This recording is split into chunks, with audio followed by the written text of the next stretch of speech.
est en toi. Oh, notre espoir est en toi, Seigneur.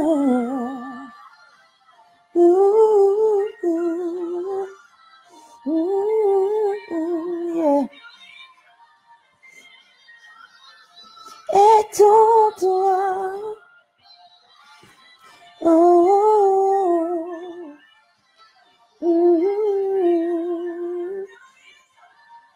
notre espoir est en toi. Seigneur, nous te louons, nous te célébrons, nous te bénissons pour ta parole, nous te bénissons pour ta présence. Nous te bénissons pour qui tu es, Seigneur éternel, ô Dieu. Cet après-midi, nous voulons nous centrer sur toi encore une fois. Nous voulons, éternel, mon Dieu, nous disposer pour t'écouter. Dans le nom de Jésus, viens nous faire du bien. Viens nous révéler les mystères du mariage. Viens parler à nos cœurs, éternel, ô Dieu d'Israël. Viens faire quelque chose de différent. Cet après-midi, nous t'invoquons, nous t'appelons. La Bible déclare que quiconque invoquera le nom de l'Éternel sera sauvé. Voilà pourquoi nous t'invoquons, Seigneur. Viens au secours de notre ignorance, éternel, mon Père et mon Dieu. Et donne-nous de connaître, Seigneur, ô Dieu, afin que nous puissions marcher selon ta parole, pour que notre destin, Seigneur, mon Père et mon Dieu, n'échoue pas. Dans le nom de Jésus-Christ de Nazareth. Tu es infini, Seigneur, tu es sans limite, ô Dieu d'Israël. Le son est nickel. Bienvenue à tout le monde. Coucou maman, ça va maman? J'espère que tout le monde m'entend bien. Ça va Chansounette? Tu me manques beaucoup ma fille. Bonsoir Joël. Madame Moussavou, ça va? Bonsoir Samy. Bonsoir Lilou. Bienvenue à tout le monde. Partagez la vidéo. Connectez-vous. Partagez la vidéo. Taguez vos amis. Coucou ma fille Cindy. Coucou Glenn. Taguez vos amis. C'est bon, tout se passe bien. Le son est bon, Kesha? Le son est bon? Très bien. Bonjour Muriel. Bonjour Arouet. Oh, coucou Yann. Ça va mon fils? C'est bien le Gabon? Ça va mon fils Maxence? Coucou Agnel, Madame Amouzou Folie. Tout se passe bien? Bonjour Madame Joshua. Ça va Keren? Coucou Laetitia. Bonjour Marie, Audrey. Le son est top. Laurine, bienvenue. Coucou Marion, Étoile d'Or, bienvenue. Si vous vous connectez pour la première fois au direct, et si on parlait mariage, signalez-le et puis dites-nous de là où vous nous écrivez, s'il vous plaît. Donc, je disais précédemment que je regarde très souvent le téléphone parce que ça me permet de voir vos réactions. Merci Jojo. Bonjour Angéline Saint-Furcy. J'attends encore quelques minutes afin que vous puissiez partager la vidéo. Amen. Merci beaucoup Soso. Ça fait longtemps. Amen, je reçois. Partagez la vidéo. Bonsoir Saïna. Si vous vous connectez pour la première fois, c'est la première fois que vous rejoignez notre direct. Et si on parlait mariage, n'hésitez pas à dire de là où vous nous écrivez. Ah, Étoile d'Or écrit depuis l'Allemagne. Bienvenue, c'est la première fois, Étoile d'Or. Bienvenue à Et si on parlait mariage. Dans quelques temps, moi j'ai une surprise pour vous dans les jours qui arrivent par rapport à notre direct, à notre programme Et si on parlait mariage. Ah, c'est la première fois, Laurine, bienvenue de Dakar, très bien, bienvenue. Coucou Sam, ça va? Moi aussi heureuse de vous retrouver, Soso. J'espère que tout va bien. C'est bien, je shine ou pas? Toujours hashtag. Hashtag je suis parfaite. Hashtag nous sommes parfaites. Ce n'est pas de nous-mêmes que nous le sommes, c'est parce que nous transportons le parfait des parfaits que nous sommes parfaits. Et vous aurez bientôt, les gens d'Instagram, vous aurez bientôt la rubrique « Et si on s'assumait ?» Je crois que vous avez pu le constater déjà. J'ai fait peut-être 2 posts là-dessus disant « Et si on s'assumait ?» Et j'étais bien entendu magnifique. Hein. Mais en fait, ce sera une rubrique dans laquelle je voudrais nous encourager à nous accepter tels que nous sommes. Ronde, mince, fine, noire, claire, blanche, brune, blonde, tout ce qu'on veut, les complexes qu'on a. Je vous assure que Dieu ne s'attarde pas à nos complexes. C'est vrai que l'homme regarde à ceux qui frappent, mais Dieu regarde au cœur. Et je crois que dans ces temps de la fin, c'est bien de prendre soin de notre corps, mais c'est aussi bien de prendre soin de notre cœur, de notre esprit, de notre âme, parce que Dieu nous attend là. Et je crois que si notre esprit et notre cœur sont en bonne santé, cela va se refléter à l'extérieur. Donc, voilà, et si on s'assumait. Moi, je ne suis pas très grande de taille, mais je m'assume. Dieu merci, il y a les talons de 30 cm. Je m'y sens parfaitement bien à l'intérieur. Et donc, il y a toujours des choses, vous savez, pour s'accepter tel que nous sommes. Et je crois que nous sommes magnifiques. Voilà pourquoi je dis hashtag je suis parfaite et j'assume cela. Donc vraiment que les jaloux et les méchantes sorcières, les jalouses, vraiment beaucoup de courage, ça va bien se passer. On va bien évoluer ensemble. Non, je rigole. Mais sinon, Dieu est merveilleux et vraiment, je m'assume tel que je suis. Et je vous encourage de vous assumer aussi tel que vous êtes. Si vous rencontrez quelqu'un qui comment dire, ne vous aime pas pour qui vous êtes, pour ce que vous êtes, mettez une croix dessus parce que je crois qu'il existe quelqu'un qui va vous apprécier pour ce que vous êtes. Amen. Bah, écoutez, c'est un peu la vérité, non? Hashtag je suis parfaite. Voilà, je vais prier donc pour commencer nos temps. Je pense que nous ne sommes pas assez nombreuses, mais c'est pas grave, on nous prendra en cours ou bien les gens regarderont en différé, c'est ça? C'est ce qu'on dit? En différé, voilà. Je prie donc, Seigneur notre Dieu, notre Père, notre Roi, notre Maître, notre Souverain, nous te célébrons, nous te louons. Éternel mon Dieu, pour ta présence, pour ton amour, pour ce que tu es, pour ce que tu nous apportes, éternel mon Père et mon Dieu. Nous te bénissons, nous te célébrons pour le temps aussi que tu nous permets de t'accorder, Seigneur mon Dieu, de te donner dans les 24 heures que tu nous accordes dans la journée, Seigneur. Nous le faisons, nous te donnons notre temps parce que tu es l'ultime but de notre vie, Seigneur mon Dieu. Nous voulons que tu prennes, s'il te plaît, le plein contrôle de ces moments par ton Saint-Esprit. Viens, Seigneur Saint-Esprit, et conduis-nous dans toute la vérité. Donne-nous d'entendre, de comprendre, mais aussi d'être transformés, d'être restaurés. Donne-nous, Saint-Esprit de Jésus, de marcher selon les préceptes de Dieu, selon la parole de Dieu, Seigneur. Nous voulons vivre le mariage autrement. Alors que les gens divorcent, que les gens se séparent, que les gens ont du mal à rentrer dans le mariage, nous, au contraire, nous sommes sélectionnés pour vivre ta gloire, pour vivre ton succès dans le mariage. Éternel mon Dieu, nous sommes sélectionnés, même en tant que célibataires, oh Dieu, pour vivre un temps de célibat selon toi, là où nous ne perdons pas notre joie, parce que nous savons, Seigneur, que tu prévois de grandes choses pour nous. Seigneur, bénis chaque personne qui me regarde maintenant. Bénis chaque personne qui me regardera plus tard. Éternel, oh Dieu, que ta vérité, Seigneur, éclaire leur vie et que les ténèbres soient terrassées, soient neutralisées au nom de Jésus-Christ de Nazareth, éternel. Nous te faisons confiance pour la suite. Viens et saisis-toi de moi afin de me changer, mais de changer également toutes les personnes qui se connectent maintenant et qui se connecteront plus tard. Dans le nom puissant de Jésus-Christ de Nazareth, nous avons prié et tout le monde dit Amen. Amen. Bonjour mon fils Élie.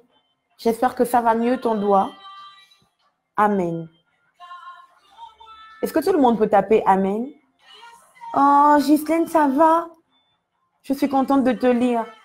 J'espère que tu vas bien. Amen. Alors, vous avez constaté, vous avez remarqué que le son a changé. Le son de Et si on parlait mariage, c'est plus Your Spirit, c'est maintenant The Ultimate de Phil Thompson. Voilà.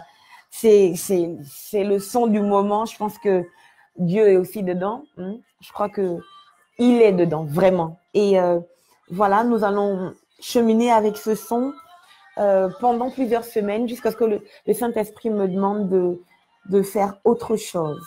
Voilà. Aujourd'hui, je voudrais commencer une série dont j'ai reçu la révélation il y a quelque temps maintenant.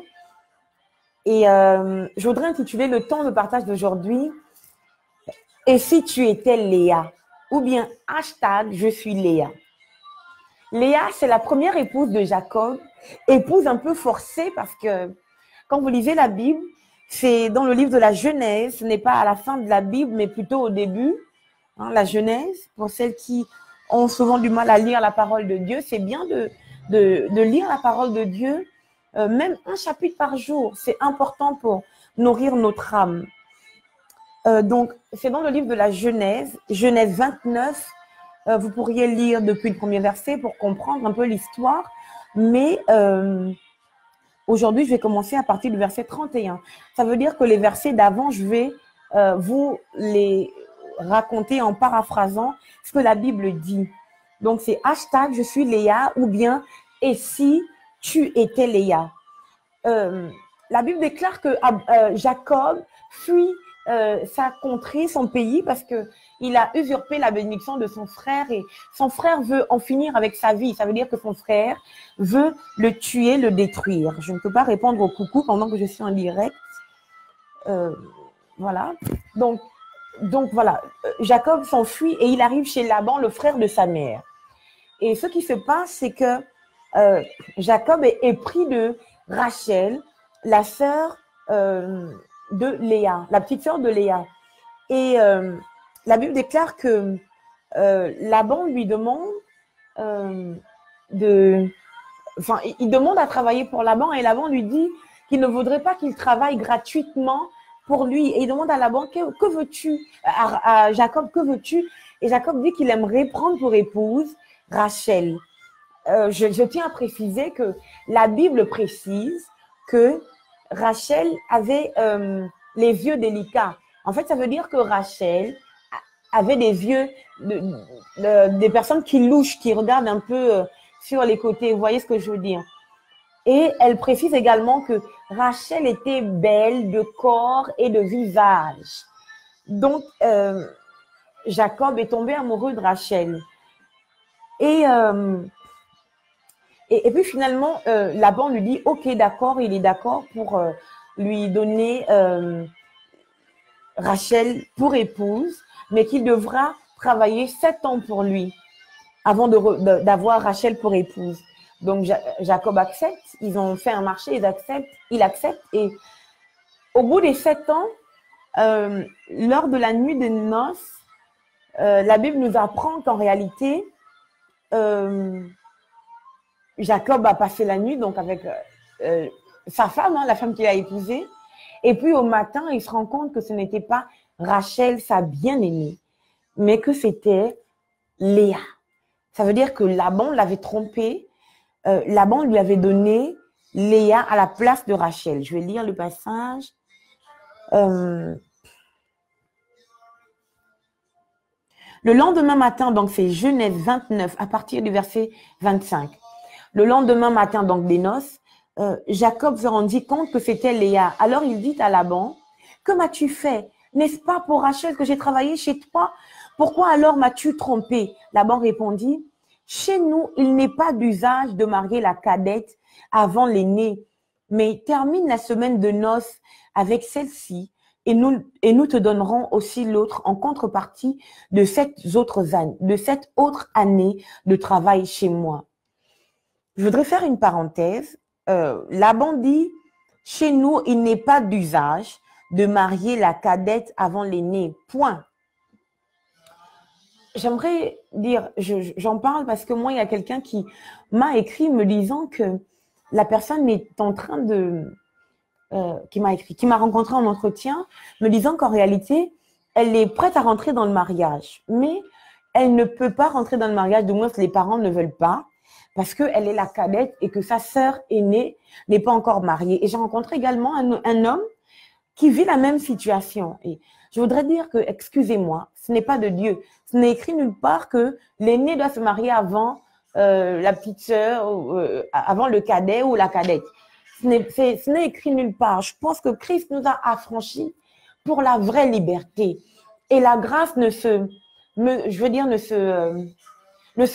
contrôle pas. Si la grâce a couvert, là je parle aux parents, si la grâce est tombée sur votre enfant, votre fille cadette ou votre fils cadet, laissez-le se marier parce que c'est sa saison, c'est son temps et peut-être que justement, en permettant que l'un de vos enfants se marie, la grâce du mariage rentrera dans votre famille. Amen. Shalom Nutri. Bonjour Madame Donguema. Coucou MFA. Bonjour Vita. Donc voilà, laissez les coutumes qui n'ont pas beaucoup de sens, vous savez, les habitudes qui n'ont pas beaucoup de sens, les inspirations qui ne viennent pas forcément de Dieu.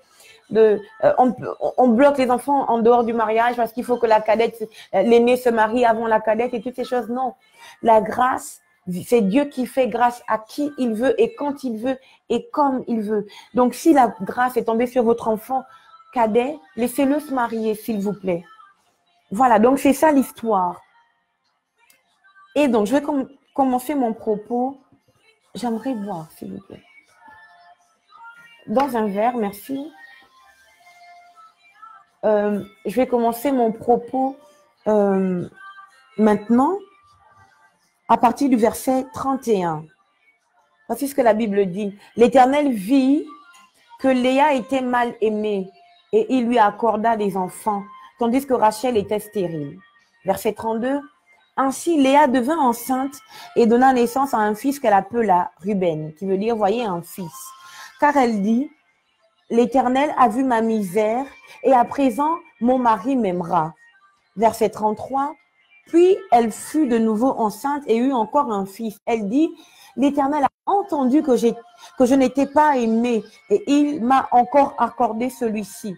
Le verset continue. Et elle le nomma Siméon, qui veut dire il entend. Verset 34. Et elle devint encore enceinte et enfanta un fils. Elle dit, cette fois-ci, mon mari s'attachera à moi, car je lui ai donné 3 fils. C'est pourquoi on l'appela Lévi, il s'attache, qui veut dire il s'attache. De nouveau, elle devint enceinte et eut un fils. Elle s'écria, cette fois, je louerai l'Éternel. C'est pourquoi elle le nomma Judas, qui veut dire il loue. Puis elle cessa d'avoir des enfants.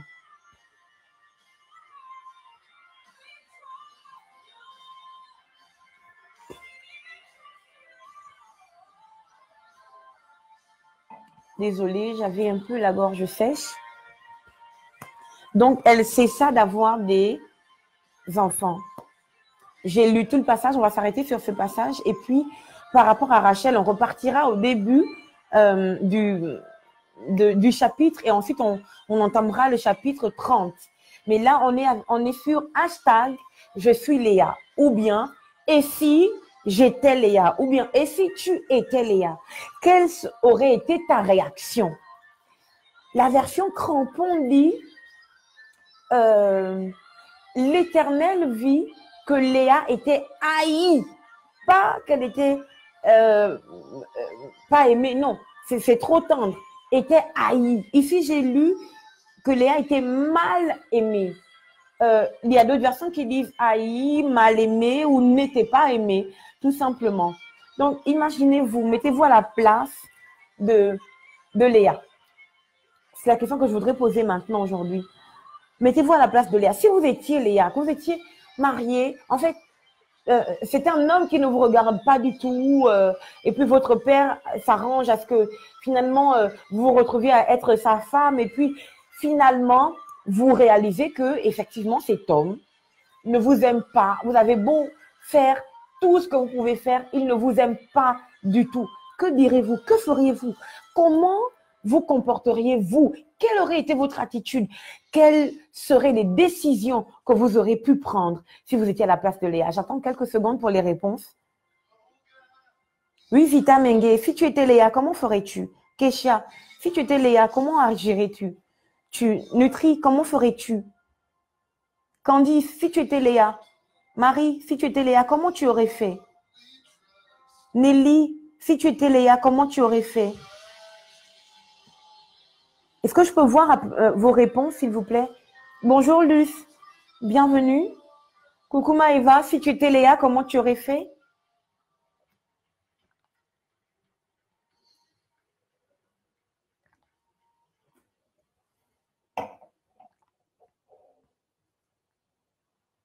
Oh, personne n'écrit. Les gens, vous n'écrivez pas. Bien-aimé dans le Seigneur. Plus personne n'écrit. Ou bien je dois attendre que... Ok, Kesha dit... Bon, elle s'appelle Kesh Wild. Elle fait partie de la régie. J'aurais refusé de me marier avec le mari de ma sortie sœur. Ok, très bien. De ma petite sœur.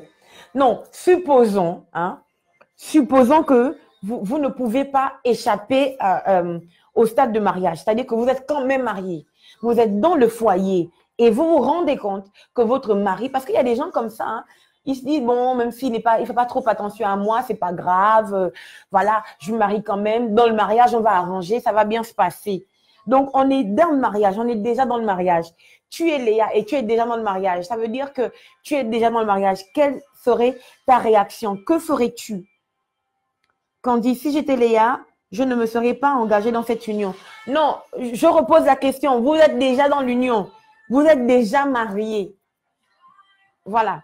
Laissons la phase où on n'est pas dans l'union. On est déjà mariés et on est Léa. Que ferais-tu? Que ferez-vous? Que feriez-vous? Aniel, que ferais-tu?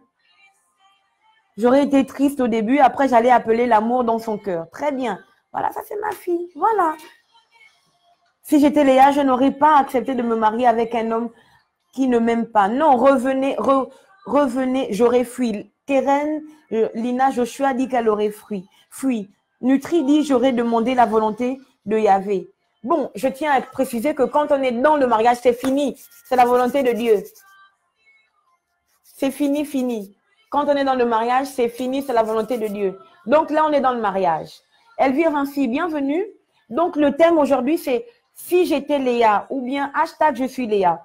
Voilà, vous êtes déjà mariés. Je voudrais qu'on réponde. Parce que je me servirai aussi de vos questions pour répondre. J'aurais été malheureuse. Bon, d'accord, mais c'est pas tout, Kesha. Tu aurais fait quoi? Quel est l'acte concret? Ne dites pas que j'aurais été triste. Agnès a répondu qu'elle aurait prié pour que l'amour vienne dans son cœur. Quel est l'acte concret que vous aurez fait si vous étiez Léa, que vous étiez dans le mariage? Keren a dit qu'elle aurait fui. Elvire Vinci, tu aurais fait quoi? Paul Karine dit, déjà mariée, pas le choix, je supporte et je crie à Dieu. Je n'aurais pas insisté avec mon mari s'il ne m'aime pas. Je l'aurais servi en tant que femme, mais sans plus. Ok, d'accord. C'est trop tard, bien entendu. J'aurais prié sans cesse pour m'adapter à son cœur. Très bien. J'aurais demandé à Yahvé de faire selon sa volonté, car il peut tout changer. Amen. J'aurais prié afin que mon mari m'aime comme Christ a aimé l'Église et s'est donné pour elle. Alléluia. Amen, Déborah, bienvenue. Ce sont de très, très bonnes réponses. C'est facile à l'écrit, très difficile en pratique, mais c'est très bien. C'est vraiment ce qu'il faut faire. Amen. J'attends encore quelques petites réponses. Ensuite, je vais vous partager ce que le Seigneur a mis dans mon cœur. On fera de... Je n'ai pas entendu. Il y a quelqu'un qui a écrit « J'aurais divorcé », c'est ça? Si j'étais là, je ne serais pas OK. J'aurais fait OK. Si j'étais Léa, d'accord. J'ai pas vu. Je trouve pas. C'est qui a dit? Est-ce que tu peux me lire, Antonia, s'il te plaît? La réaction humaine la plus probable, c'est de demander le divorce. OK, la réaction humaine la plus probable. C'est qui a dit? Qui, comment? Dieu sait Ok, d'accord, très bien. Elvire ainsi a dit, ok, Laurine dit, j'aurais tout fait pour gagner son cœur. Elvire Vinci dit, j'aurais essayé de connaître le cœur de mon mari et devenir la femme qu'il faut pour lui. Amen, c'est très bien, Laurine, c'est très bien, Elvire. Trop tard, me comporter comme son épouse et prier que Dieu mette de l'amour dans son cœur, c'est très bien. Si j'étais Léa, j'aurais vraiment souffert. Mais je me serais battue à genoux jusqu'à exaucement. Alléluia, c'est la bonne position pour la bagarre. C'est la bonne position pour se battre pour ce genre de choses, à genoux. J'aurais prié et demandé à Yahvé d'établir les choses car l'amour vient de lui et c'est le meilleur amour. Amen. Je vais lire pour une avant-dernière personne. Moi, je voudrais bien qu'Antonia de Madrid, elle me dise ce qu'elle aurait fait. Personne ne résiste à la gentillesse. Je serais restée une femme soumise et Dieu aurait fait le nécessaire en ma faveur. Antonia de Madrid, qu'est-ce que tu aurais fait si tu étais Léa? Célestine Koutana, qu'aurais-tu fait? Samuela Kifouma, j'attends Célestine Koutana et Antonia de Madrid. Ensuite, on continue. J'aurais choisi de shiner si fort. Ça, c'est ma fille. J'aurais choisi de shiner si fort que l'amour se serait réveillé dans les vieux. Dans les deux sens. Amen. Samuela Kifouma, vraiment. Moi aussi, j'aurais choisi de shiner. J'aurais fait des efforts, Keshia, mais je ne suis pas sûre que cet effort aurait perduré. Je crois que je serais partie voir mon père pour sortir de ce mariage si les choses ne changeraient pas. Ça, ce n'est pas du tout... Voilà. On se voit plus tard, Kesha. Tu as besoin d'être opéré. J'ai préparé mon bistouri sans anesthésie. Ce sera sans anesthésie tout à l'heure. Ok.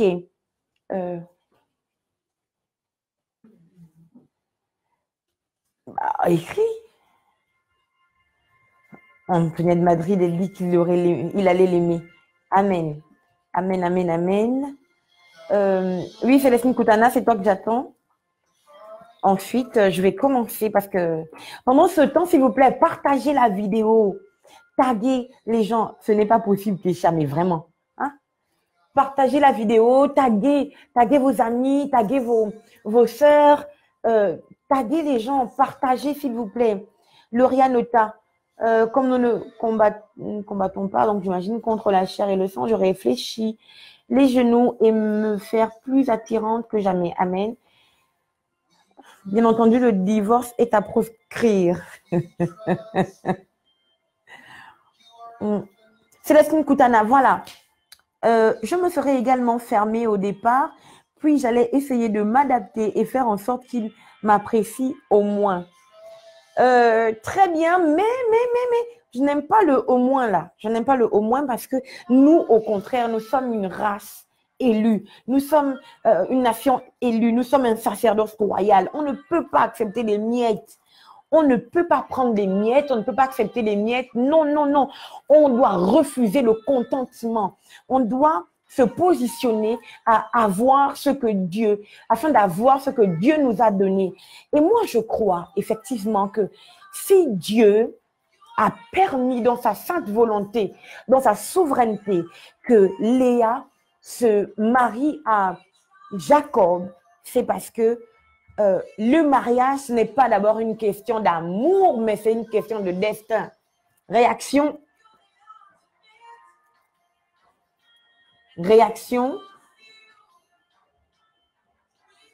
Le mariage est une question d'amour et non est une question de destin premièrement et non une question d'amour.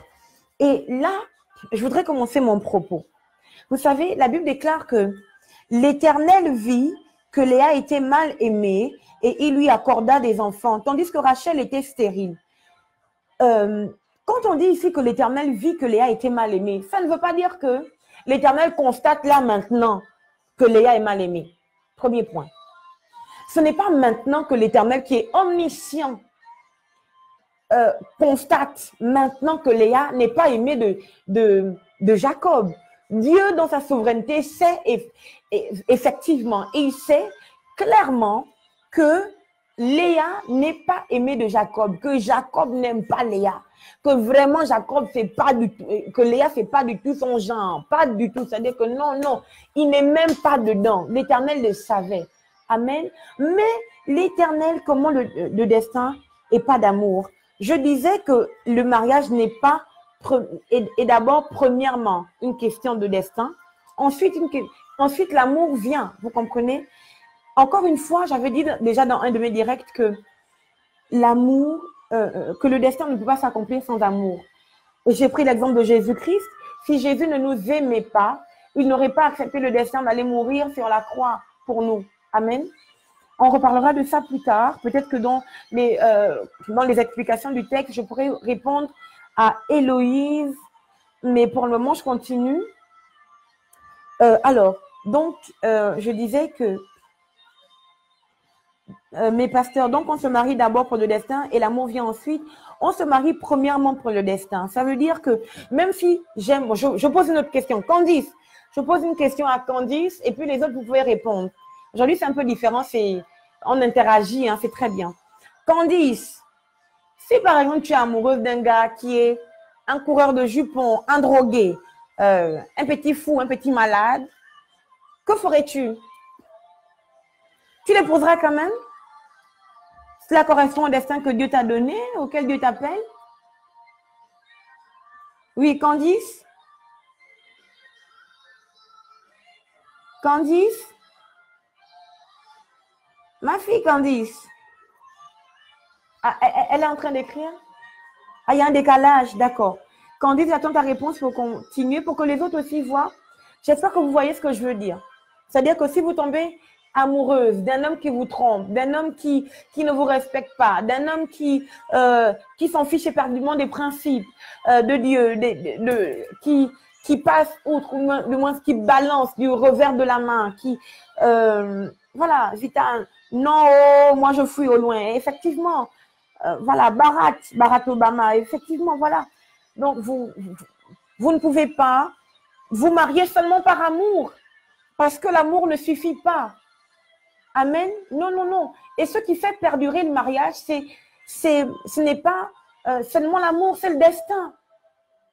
C'est le destin. Et vous allez le comprendre. Non, bad, oui. Mais vraiment bad de chez bad. Oui. Voilà. Donc, je disais, ce qui fait perdurer le mariage, ce n'est pas d'abord l'amour. Et je vous explique pourquoi. Parce qu'il peut arriver dans le mariage que notre amour s'éteigne. Et j'explique.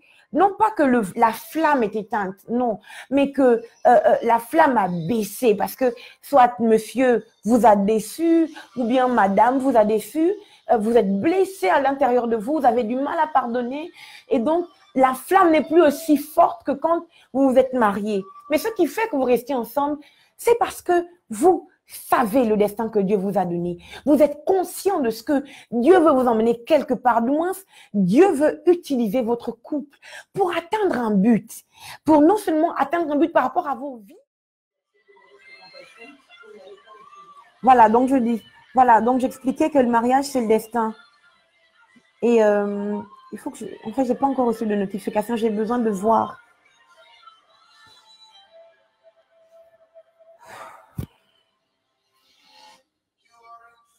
C'est bon, ça passe? J'y suis? Ok. Donc, voilà.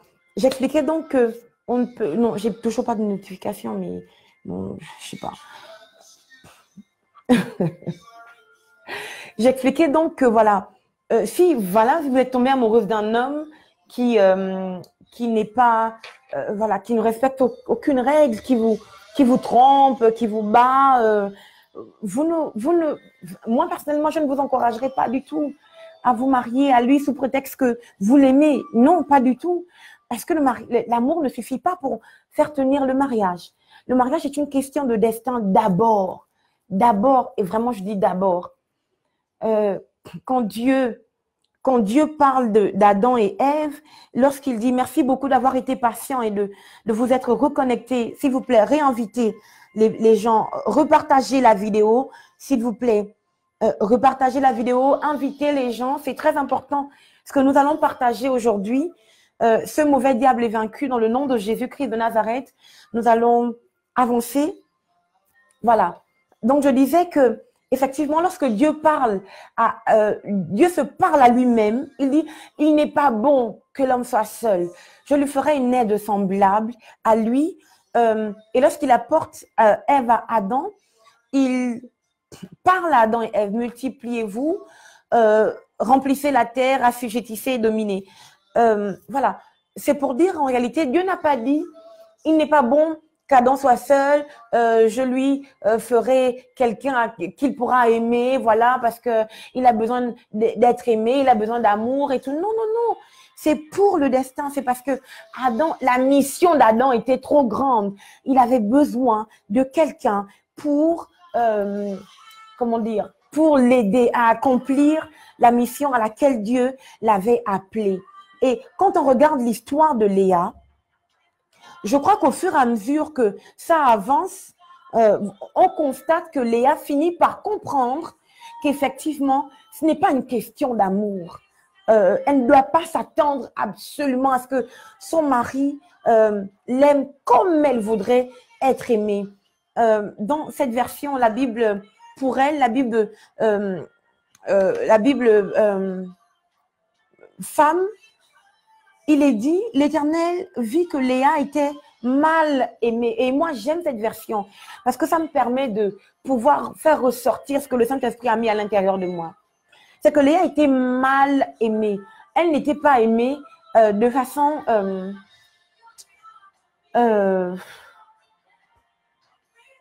habituelle. Voilà, elle n'était pas aimée comme par exemple elle aurait voulu être aimée. Mais je crois par exemple que, je crois quand même que ce n'est pas que Jacob détestait Léa. Non, je pense que Jacob avait un profond amour pour Rachel, mais il avait bien fini par accepter Léa comme étant sa femme. Lisez le passage. Lorsqu'il va rencontrer Ésaü, son frère, il sépare ses femmes, sa famille. Et c'est très fort parce que à ce moment-là, on n'a pas le sentiment que Jacob fait une distinction entre Rachel et Léa, premièrement. Deuxièmement, Jacob a des rapports sexuels avec Léa. Jacob, au point de lui faire des enfants, vous comprenez? Ce n'est pas que Jacob avait de la haine pour Léa, non. C'est juste qu'il ne l'aimait pas comme Léa aurait voulu être aimée. Il ne l'aimait pas comme elle s'attendait à être aimée. Et moi, je bénis le Seigneur pour Léa. Je loue Dieu parce que Léa existe. Je loue Dieu parce que Léa a accepté de porter, de supporter le fait que son mari ne l'aimait pas comme elle s'attendait à être aimée d'un homme. Elle a supporté ces choses parce que je crois que c'est très fort parce que je crois que Léa aussi était une femme très spirituelle. Voilà pourquoi, je vais vous dire pourquoi je le dis. La Bible dit, l'Éternel vit que Léa était mal aimée et il lui accorda des enfants, tandis que Rachel était stérile. Ainsi, Léa devint enceinte et donna naissance à un fils qu'elle appela Ruben. Voyez un fils. Car elle dit, 2 points, l'Éternel a vu ma misère, à présent mon mari m'aimera. Elle parle de l'Éternel. Elle ne dit pas le Dieu de mon père Laban, parce que Laban avait des dieux étrangers. Elle ne dit pas les dieux de mon père Laban, ou bien elle ne dit pas mon petit fétiche, mon petit démon. Non, non, non. Elle dit l'Éternel. Elle dit l'Éternel a vu ma misère, à présent mon mari m'aimera. Et c'est très fort parce que si elle dit l'Éternel a vu ma misère, elle est en train de dire en réalité que Dieu a son regard sur son foyer. Amen. Elle est en train de dire, elle insinue que Dieu a son regard sur son foyer. Et ça ne s'arrête pas à son foyer. Dieu a son regard à l'intérieur de son cœur. Et parce que Dieu regarde son foyer et se rend compte de sa misère, de la situation par laquelle elle passe, ça veut donc dire que Léa avait une relation avec le Seigneur et que elle priait pour ça. Elle priait pour cette situation qui lui faisait du mal au point de se voir comme étant misérable. Parce que pour elle, son mari ne l'aimait pas. Donc, ça veut dire que Léa n'était pas une femme profane qui était juste là dans le mariage, en train d'être là. Non, elle avait transporté le problème aux yeux de l'Éternel. Et elle dit, il a vu ma misère. C'est très fort parce que elle dit, l'Éternel a vu ma misère, à présent, mon mari m'aimera. En fait, elle est en train de dire également que c'est Dieu qui lui a donné cet enfant. Or, quand Rachel voit que sa sœur a des enfants, elle dit à son mari, fais-moi des enfants, donne-moi un enfant. Et son mari lui dit, mais est-ce que je suis Dieu pour te donner un enfant? Vous voyez déjà la différence du niveau spirituel entre Rachel et Léa. Mais Rachel aussi a ses bons côtés, vous inquiétez pas, on va en venir. Mais la Bible est en train de dire, en fait, du moins, la Bible est en train d'insinuer que Léa a transporté le problème aux yeux de l'Éternel. Et parce qu'elle a transporté le problème aux yeux de l'Éternel, je crois que c'est cela qui l'a fait demeurer, perdurer dans son foyer. Mesdames, il y en a qui prient. Il y en a qui prient, mais quand bien même elles ont prié, elles continuent quand même à vouloir divorcer, à vouloir bouder leur mari, quitter. À aucun moment, on ne voit que Léa boude son mari ou bien qu'elle ne se comporte plus comme une épouse. La preuve, par exemple, elle tombe enceinte. Ça veut dire qu'elle répond aux besoins sexuels de son époux. Vous comprenez? Elle prend soin de son mari. Si son mari vient encore dans sa tente, c'est que quelque part, il se sent à l'aise avec cette femme qu'il aime mal, que lui, Jacob, aime de la mauvaise façon, qu'il n'aime pas assez. Vous comprenez, mesdames? Ça veut donc dire que, quel que soit le problème que vous vivez dans votre foyer, votre mari n'est pas parfait, votre mari ne vous aime pas comme vous voudriez, votre mari ne fait pas attention à vous, votre mari ne vous dit pas de mots doux, votre mari n'est pas tendre, votre mari n'est pas comme comment le voisin se comporte avec sa femme à l'extérieur, votre mari est différent. Mesdames, et regardez l'exemple de Léa. Elle n'avait pas le Saint-Esprit que nous avons aujourd'hui. Mais Léa est restée une femme soumise, une femme aimante, une femme douce, une femme qui répondait aux besoins de son époux, une femme qui était disponible pour son époux et une femme qui se battait, non seulement physiquement, mais aussi spirituellement. Donc, dans la prière, pour que ses problèmes de foyer s'arrangent, pour que son mari fasse attention à elle. Elle n'est pas allée chez le tradit praticien. Chez nous au Gabon, on dit chez le Nganga. Elle n'est pas allée là-bas parce qu'il faut le dire. Moi, je suis, offusquée, je suis étonnée, je suis choquée de voir que même les enfants de Dieu vont quand même consulter d'autres dieux parce que leur foyer, ça bouge, comme on dit, parce que ça ne va pas. C'est une erreur monumentale. Léa est restée avec son mari et elle réalise que l'Éternel lui a donné un enfant. Et elle dit, à présent, mon mari m'aimera. Ça veut donc dire qu'elle était en mal d'amour. Parce qu'elle a cru que le fait de donner un enfant à son mari fera qu'il l'aime comme elle voudrait être aimée. Autre parenthèse, mesdames, l'enfant n'est pas la garantie du mariage. Parce que c'est un mouvement qui existe maintenant. On est avec le gars, avec le frère, avec le monsieur, puisque ça tarde et qu'il ne veut pas s'engager dans le mariage, eh bien, on tombe enceinte. Déjà, c'est le péché. D'aller tomber enceinte en dehors du mariage. J'avais fait un post. Facebook même vous a montré, avec ces smileys, qu'on se marie d'abord, ensuite on tombe enceinte et puis on a les enfants. Vous comprenez? Donc, comment dire, qu'est-ce que je disais même? Oui, effectivement, Léa est vraiment forte. Hashtag je suis Léa, c'est la vérité. Léa n'est pas allée consulter un tradit praticien. Elle a consulté l'Éternel parce qu'elle était en manque d'amour. Elle n'est pas passée par la malice. Elle n'a pas employé la méthode du monde. Non! Elle n'a pas employé la méthode du monde. La méthode des inconvertis, de ceux qui n'ont pas le royaume à l'intérieur d'eux, qui n'ont pas l'esprit de Jésus à l'intérieur d'eux. Moi, je crois que le Saint-Esprit se mêle aussi des choses de foyer. Je le crois, parce que si dans notre foyer, on n'est pas heureux, dans notre foyer, on est malheureux, dans notre foyer, ça ne marche pas, je vous assure, qu'est-ce qui peut marcher? Qu'est-ce qui peut marcher? Il nous fait reposer dans de verts pâturages. Il nous conduit près des eaux paisibles. Parce que ça veut dire que Dieu s'inquiète de ce que nous soyons en repos et en paix. Il s'inquiète de cela aussi pour nous. Vous comprenez?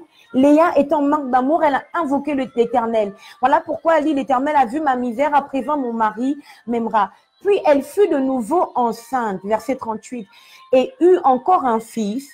Et elle dit, l'Éternel a entendu que je n'étais pas aimée. Et il m'a encore accordé celui-ci. C'est très fort parce qu'elle dit, la Bible dit, et elle le nomma Siméon. Entre parenthèses, il entend. Ça veut dire, il là en question, c'est Dieu. Voilà pourquoi elle dit, l'Éternel a entendu que je n'étais pas aimée. Et là, je voudrais faire ressortir quelque chose. Ça veut dire que la situation de Léa, l'Éternel a entendu que je n'étais pas aimée. Ça veut dire que la situation de Léa était connue des gens. C'est-à-dire que les gens ont commencé à parler. C'est ce que la Bible dit. La Bible dit que lorsque Dieu descend par rapport à Sodome et Gomorrhe, il dit, je suis venu m'enquérir si le bruit que j'ai entendu par rapport à Sodome et Gomorrhe est vrai. Ça veut donc dire qu'il y a des voix qui sortaient, des voix qui parlaient. Peut-être que Rachel s'en vantait, peut-être que ses servantes, ses serviteurs ou bien l'entourage se rendaient compte et commençaient à murmurer, à chuchoter, à parler, disant que, vous voyez, ah, elle est là, elle souffre et tout, le monsieur ne l'aime même pas et toutes ces choses. Mais malgré ça, Léa est restée pour une seule chose. Parce que Léa savait qu'il y avait un destin dans le fait qu'elle ait été, elle se soit connectée dans le mariage avec cet homme qu'on appelait Jacob. Et une autre chose, c'est que quand Jacob arrive chez Laban, Laban ne prie pas le même Dieu que Jacob. Laban avait ses dieux à lui. Ça veut donc dire que la culture de Léa et de Rachel, c'était effectivement d'autres dieux, des dieux étrangers.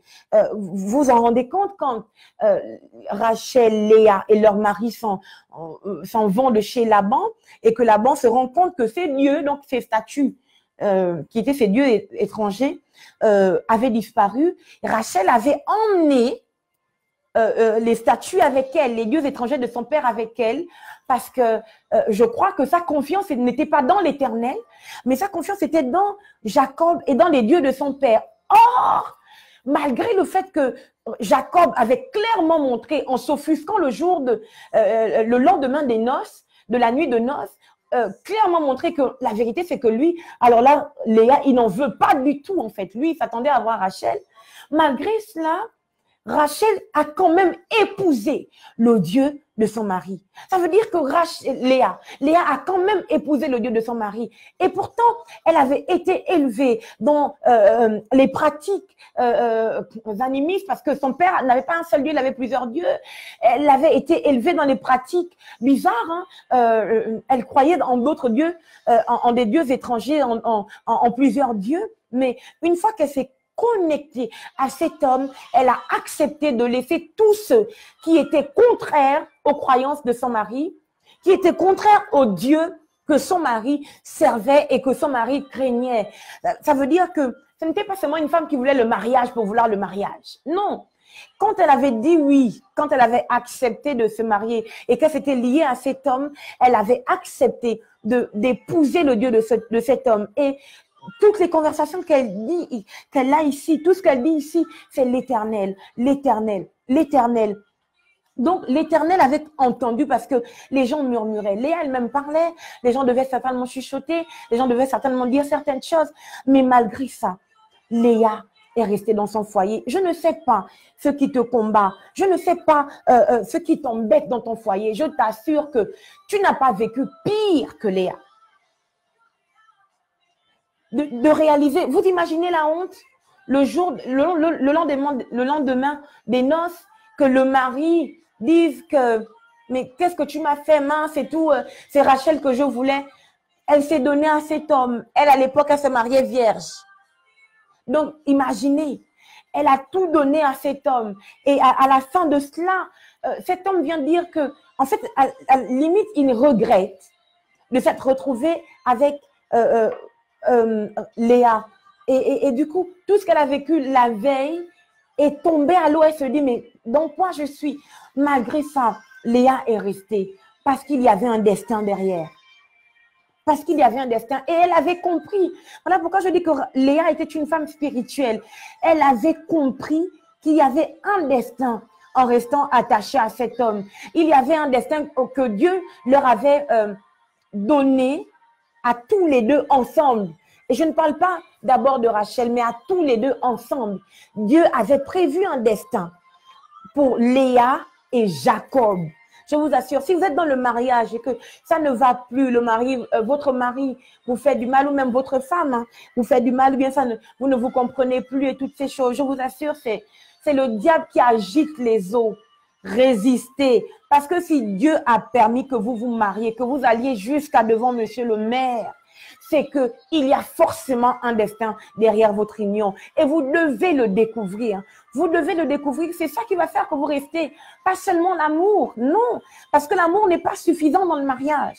Pas seulement l'amour. Vous devez vous battre pour résister, pour que votre mariage tienne, que votre foyer tienne. Parce que le mariage est une question de destin d'abord. Léa est restée.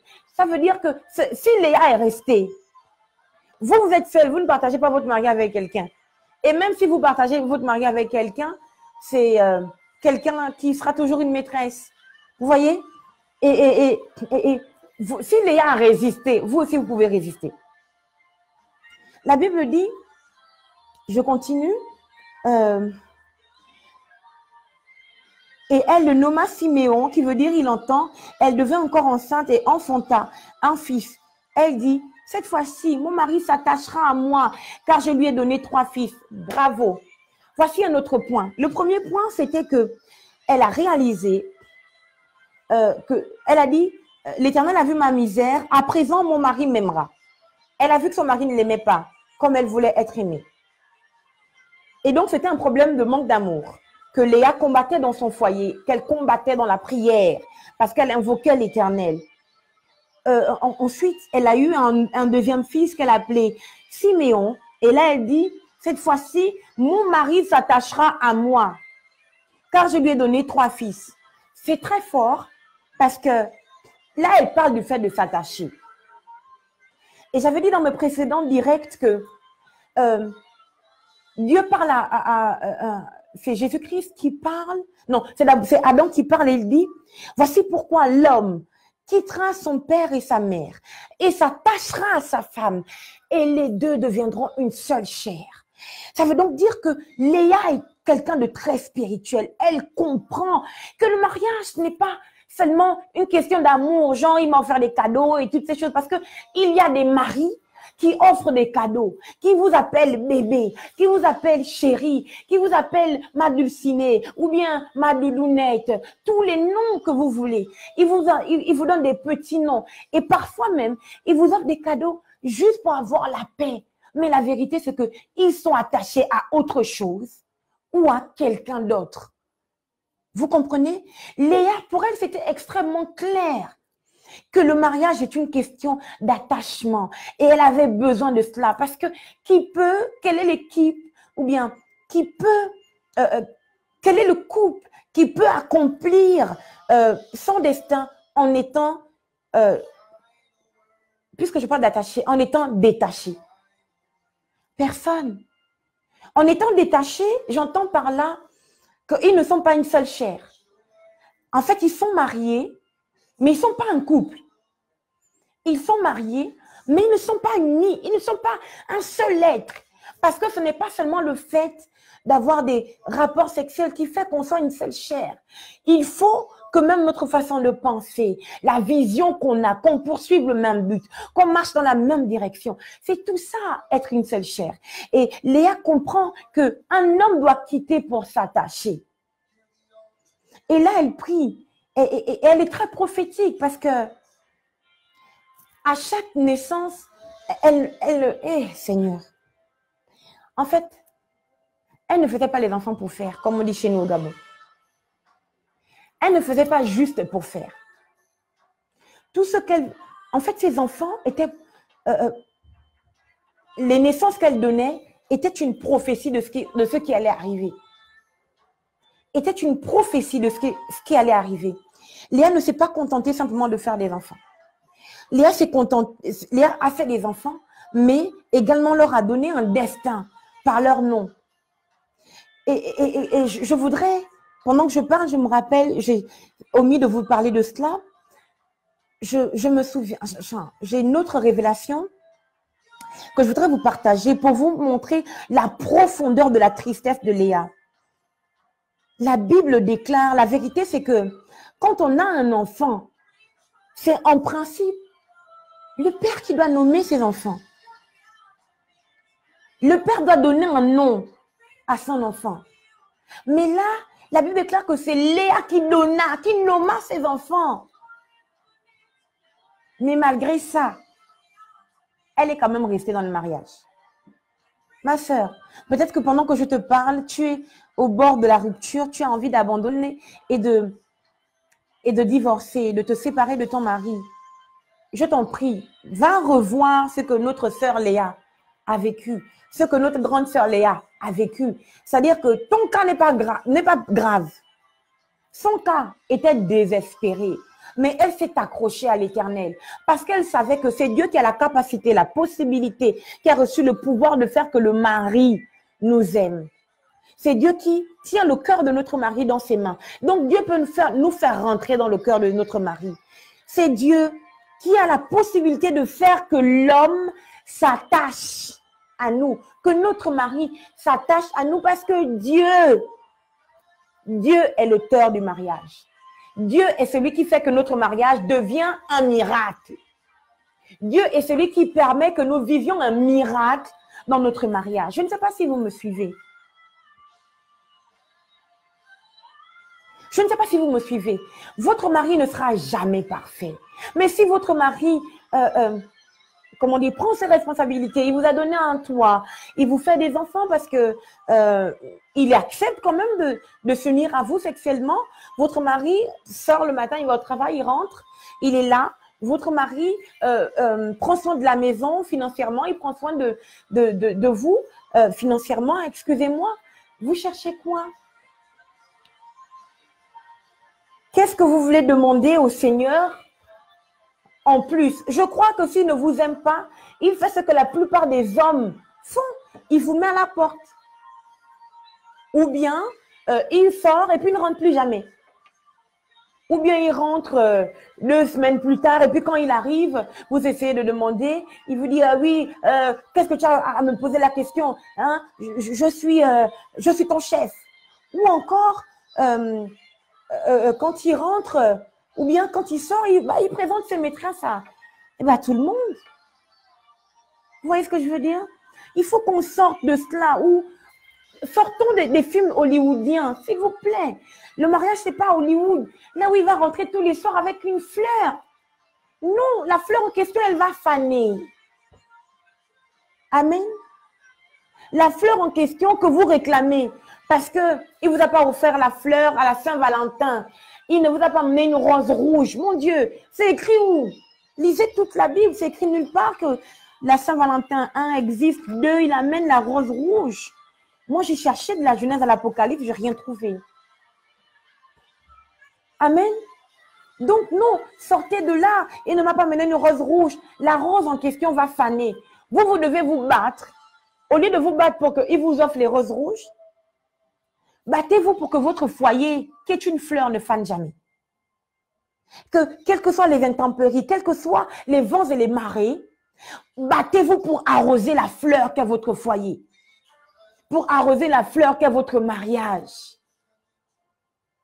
Les fleurs poussent à l'extérieur. Ça veut dire qu'elles sont exposées au soleil, qu'elles sont exposées à la rosée ou même à la pluie. Elles sont exposées à tout ce qui pourrait être nuisible à leur croissance. Mais elles produisent quand même, elles fleurissent, elles deviennent belles. Parce qu'il y en a un qui veille à ce que, quelles que soient les intempéries, ces fleurs produisent,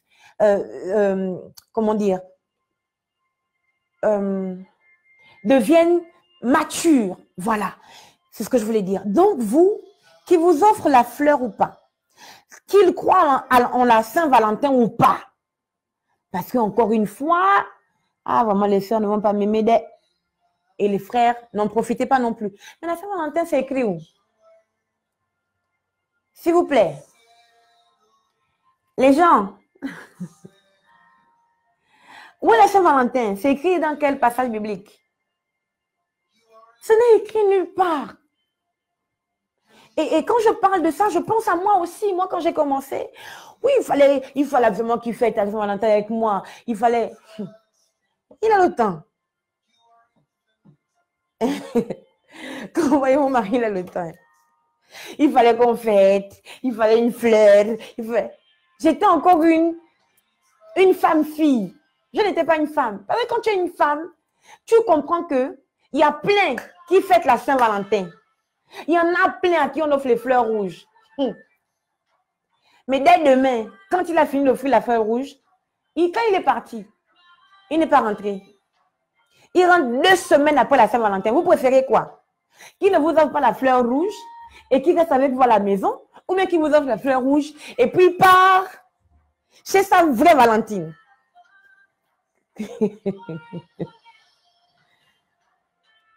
Amen. Non, c'est vrai, c'est drôle. C'est pour vous faire un peu rire. Vous préférez quoi? Moi, je préfère qu'à la Saint-Valentin, il ne pense même pas à moi. Qu'il vienne à l'église servir son Dieu. Et quand il rentre, on se met notre film sur Netflix. Ou bien je lui fais, même si quand il rentre, il est tellement fatigué, il dit qu'est-ce qu'on mange? Et que je fais, il dit oh là là, mais ça c'est pas bon, je voulais pas ça. Je tremble, oui, chérie, tu veux que je te fasse autre chose? Je propose autre chose. Mes filles qui viennent chez moi, elles savent que c'est comme ça que j'agis.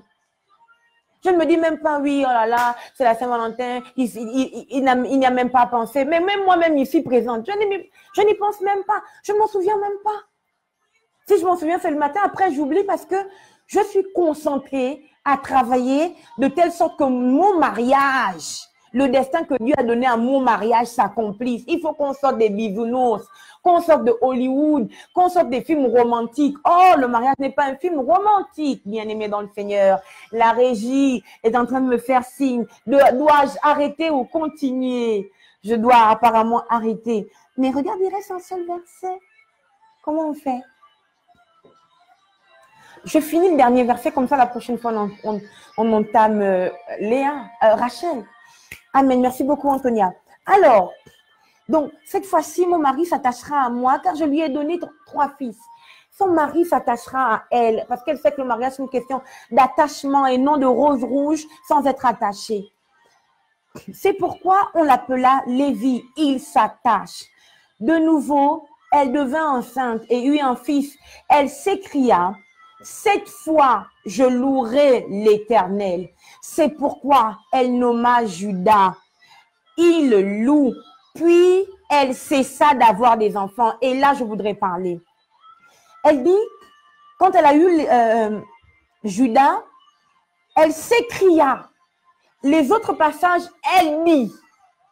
C'est comme une révélation. Elle dit, cette fois, mon mari m'aimera. Elle dit, cette fois, il s'attachera à moi. Mais ensuite, quand elle a eu Judas, elle s'écria. C'est comme une révélation. C'est comme si elle réalise que, oh, mais qu'est-ce que j'ai voulu faire? Pourquoi me morfondre autant? En fait, Dieu m'a donné un mari, en fait. En fait, je ne suis pas une femme célibataire. En fait, je suis dans un foyer où moi, j'ai des enfants pendant que ma soeur n'arrive pas à en avoir, par exemple. Pendant que la voisine à côté pleure pour avoir des enfants. Moi, Dieu m'a quand même fait grâce. À un moment donné, il faut que je me détourne de ce qui me dérange et que je me centre sur les bonnes choses que Dieu a mis dans mon foyer. Mon mari n'est pas parfait, c'est vrai.